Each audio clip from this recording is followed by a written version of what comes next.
Now, in one of the most tense geopolitical moments ever, the presidents of US and France went after each other over various issues during live television. While it is known that the two have opposing views on many issues, but the public clash on NATO's 70th anniversary came as a surprise. From NATO's fundamentals to Turkey's offensive, the public row ended up revealing the internal divide within NATO members during its summit in London. It began with jokes and banter and soon turned into a war of words. The two leaders agreed that terrorism was a global problem. They said there is a need for a definite definition of terrorism, but soon Trump turned the tables on Macron and asked him if he wanted to take back, quote-unquote, some nice ISIS fighters. Let's listen in to this piece of conversation. We have a tremendous amount of captured fighters, ISIS fighters, over in Syria. And they're all under lock and key, but many are from France, many are from Germany, many are from UK. They're mostly from Europe, and some of the countries are agreeing. I have not spoken to the president about that. Would you like some nice ISIS fighters? If you look at the situation, you can take everyone you want. Let's be serious. The very large number of fighters you have on the ground are ISIS fighters coming from Syria, from Iraq, and the region. It is true that you have foreign fighters coming from Europe, but this is a tiny minority of the overall problem we have in the region. The French president's response was lengthy, and Trump had a rather undiplomatic comeback for it. This is why he's a great politician, because that was one of the greatest non-answers I've ever heard. And that's okay. Because sometimes you can have some temptation from the US side, I don't say about President Trump, but could be the press, to say this is European responsibility. I'm sorry to say that. The two leaders also were very vocal about their divergent stand on Turkey as well. While Trump said the United States had a great relationship with Turkey, Macron quickly questioned the purchase of the S-400 missile system by this NATO member. Now remember, all of this was happening at a live press briefing. At one point, Macron seemed to have realized that the situation had taken an uncontrollably ugly turn, so he switched to French. Votre voisinage, vous devez être plus investi, vous devez payer davantage, vous devez investir davantage. C'est légitime. Et donc, nous ne sommes pas dans une situation de sortie de Deuxième Guerre mondiale où, il faut bien le dire, l'Europe était désarmée et où une partie des Européens ne voulaient pas du réarmement de certains Européens. Je pense aux Allemands. Et nos mentalités ont été construites pendant des décennies, où le temps était d'ailleurs fait pour que certains n'aient pas accès à une souveraineté militaire. Les temps ont changé. D'abord parce qu'il n'y a plus de pacte de Varsovie. J'ai cru comprendre que le mur de Berlin était tombé, ça fait quand même 30 ans. Et il y a aussi, depuis plusieurs années, des États-Unis d'Amérique qui nous disent « prenez vos responsabilités ». Je ne suis pas aussi pessimiste que vous. Ces 2 dernières années, on a fait avancer une coopération renforcée.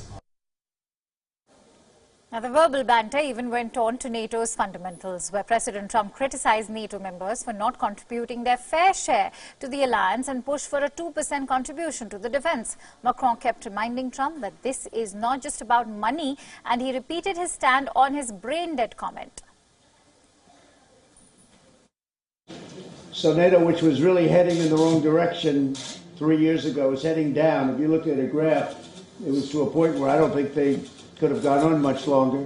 Now it's actually very strong and getting stronger.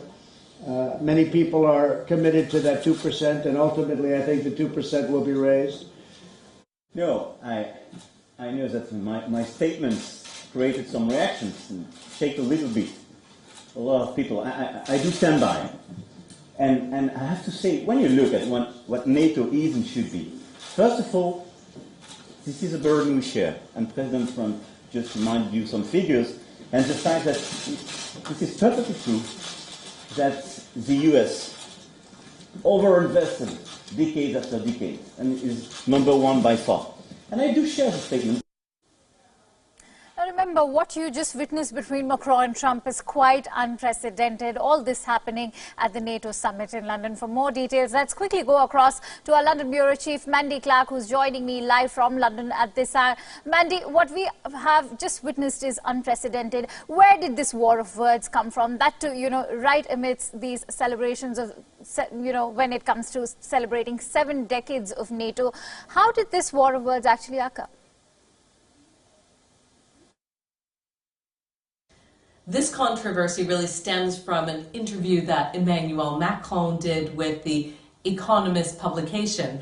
Now, in that interview, he said that the military alliance is brain dead because it's not joined up on key issues of security. He pointed to the US's waning commitment to the alliance, and he further had criticism for the US when he said that it single-handedly pulled out of northern Syria without informing NATO.